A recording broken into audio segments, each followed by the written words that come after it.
1946 সালে প্রথম কম্পিউটার তৈরির পর থেকে বিভিন্ন সময় বিভিন্ন নামের উন্নত সংস্করণ মানবজাতির সামনে এসেছে। ENIAC থেকে শুরু করে বর্তমানে সুপার কম্পিউটার সবই প্রযুক্তির ক্রমাগত অগ্রগতির ফল।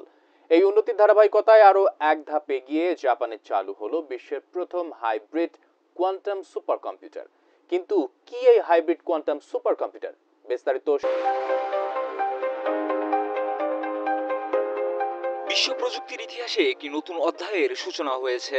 জাপানের বিজ্ঞানীরা বিশ্বের প্রথম হাইব্রিড কোয়ান্টাম সুপার কম্পিউটার চালু করেছেন। এই অত্যাধুনিক সুপার কম্পিউটারের নাম রেইমেই, যা 20 কিউবিট ক্ষমতা সম্পন্ন এবং বিশ্বের ষষ্ঠ দ্রুততম সুপার কম্পিউটার ফুগাকুর সঙ্গে সংযুক্ত।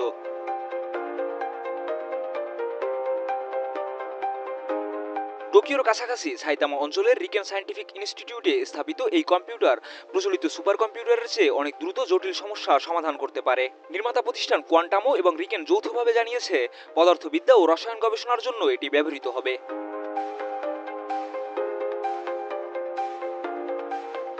কোয়ান্টাম কম্পিউটার সাধারণ কম্পিউটারের চেয়ে ভিন্নভাবে কাজ করে।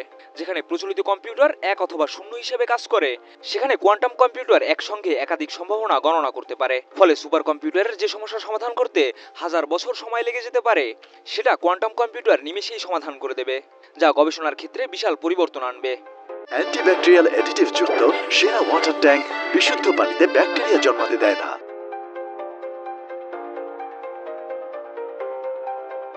রেইমেই কম্পিউটারে অন্যান্য কোয়ান্টাম কম্পিউটারের মতো সুপার কন্ডাক্টিং কিউবিট ব্যবহার না করে এর পরিবর্তে ট্রাপড আয়ন কিউবিট ব্যবহার করা হয়েছে।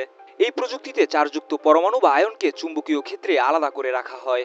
এরপর লেজারের মাধ্যমে কোয়ান্টাম অবস্থা নিয়ন্ত্রণ করা হয়। ফলে এতে ভুলের পরিমাণ কম হয় এবং আরও কার্যকরভাবে তথ্য সংরক্ষণ ও বিশ্লেষণ করা সম্ভব হয়।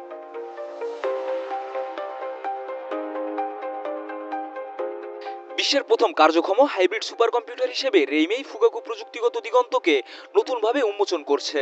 এর আগে পরীক্ষামূলকভাবে জার্মানির সুপার এমইউসি এনজি নামের সুপার কম্পিউটারে 20 কিউবিট কোয়ান্টাম প্রসেসর সংযুক্ত করা হলেও সেটি এখনও পরীক্ষামূলক পর্যায়ে রয়েছে।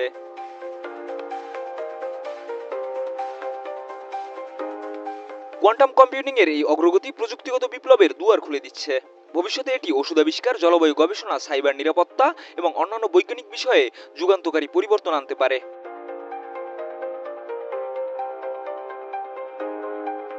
তাই বলা যায়, রেইমেই শুধুমাত্র একটি কম্পিউটার নয়, বরং এটি ভবিষ্যতের এক নতুন দিগন্ত। জাপানের এই উদ্ভাবন প্রযুক্তি বিশ্বকে এক নতুন উচ্চতায় নিয়ে যেতে প্রস্তুত।